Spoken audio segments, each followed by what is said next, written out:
ভাই কই যাবেন? এই সামনে। আচ্ছা উঠেন। আইন।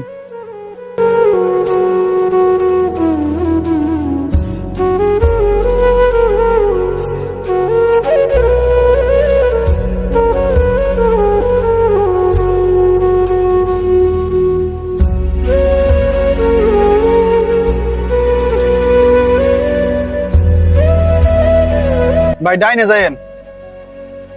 ডাইনে কই যাইতাম? এই যে এন্দা ডাইনে রাস্তা আছে যান। আরে এন্দা কি রাস্তা? আমি এন্দা রাস্তা আমি ডাইনে আরে এই যে বালা রাস্তা দাও মিয়া বাংলা রাস্তা এন্দা রাস্তা আমি এন্দা কই যামু? আরে আমরা এন্দা যামু। না ভাই আমি এন্দা যাইতাম না। আরে যান টেবার আই দিমু না না যান। না ভাই আমার টাকা দরকার নাই, আপনারা নামে যান, আমি যাইতাম না ভাই। আরে মিয়া লই আইছেন না কি আরে আমি কিনা? আমি যাইতাম না, নামেন এন্দা কই যামু? না না ভাই কি আশ্চর্য রে। আপনারা নামে যান গা ভাই, আমার ভাড়া লাগতো না, নামে যান গা আপনারা যান, আমার ভাড়া আরে লাগতো না। যান ইন্দা যান। না না ভাই আমি যাইতাম না, আমি টিয়া দিলা যাইতাম না করে। আমার ভাই টাকার দরকার নাই ভাই, আপনারা নামে যান গা ভাই, আমি যাইতাম না ভাই এন্দা যান, আচ্ছা আচ্ছা নামেন। নামেন যান। না গেলে আর কি করা। প্রিয় ড্রাইভার ভাইদের দৃষ্টি আকর্ষণ করছি, সন্দেহজনক যাত্রী হলে লুকিং গ্লাসে খেয়াল করবেন এবং কি গাড়ি থেকে নামিয়ে দিবেন, তা না হলে বড় ধরনের বিপদে পড়তে পারেন।